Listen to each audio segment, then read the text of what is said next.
الفيلم كان اسمه مرشدير. هو فيلم قصير مدته 12 دقيقة. استدعيت موقف كان أثر فيا قوي، كان موقف حصل لي زمان يعني.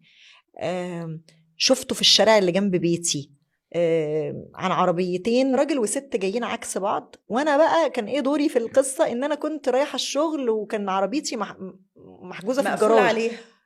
ولا هو راضي يرجع مرشدير ولا هي راضية ترجع مرشدير، وإن كان هي اللي كانت صح. اللي أثر فيها في اليوم ده إن الست دي كانت ست مسالمة جدا، اللي كانت في العربية دي. يعني أنا ممكن برضو لو حد ضايقني في الشارع تاني لا أو أتخانق وأنت غلط وأنا ما عملتش حاجة غلط، برد.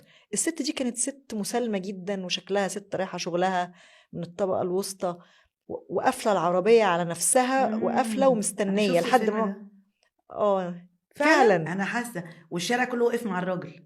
والشارع كله وقف مع الراجل لان أنا هي شفت ست واكيد الفيلم ما ده، بتعرفش تسوق. ده أثر فيا جدا. أنا شفت الفيلم ده، لان كنتش دايما عارفة إن الناس انتي ده فيلم. يعني الناس دايما أيوة. بتيجي على الستات قوي في أيوة. الموضوع أيوة. ده. طب والفيلم أيوة. خلص على ايه؟ رجعت؟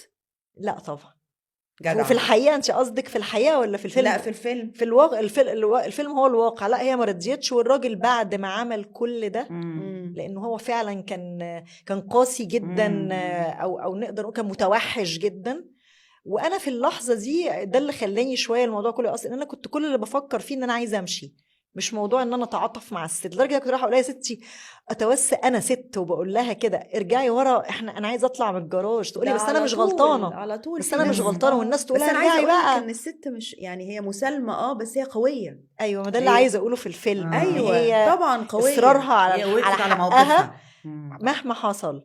واللي حصل في الاخر ان الراجل انا شفت منه حته كانت vulnerable، حته هشه او ضعيفه، انه لقينا كلنا بيعيط في الشارع بعد ما، لانه دلوقتي هو مضطر يرجع. هو خلاص من الموضوع مش وهو نافع. متضايق على منظره. لا، بس لا هو بعد كان كل عمال الزعيق لانه كان والده بيحلف مضطر كتير. دي كانت حاجه مؤثره فيا حتى بالجزء الديني. عليا الطلاق ما انا راجع، عليا الطلاق ما انا راجع طول الوقت، ويشتم ويزعق. فجأة بعد ما كل الناس قالوا له ان كده كده، عشان احنا كمان قريبين قوي، بيتي يعني قريب من محافظة الجيزة، ان كده كده في دوريات بتعدي وهياخد مخالفة وهيرجعوه. فجأة انهار. انا اصلا ما اقدرش اطلق مراتي، صراحة حالف يمين طلاق، والراجل يعيط.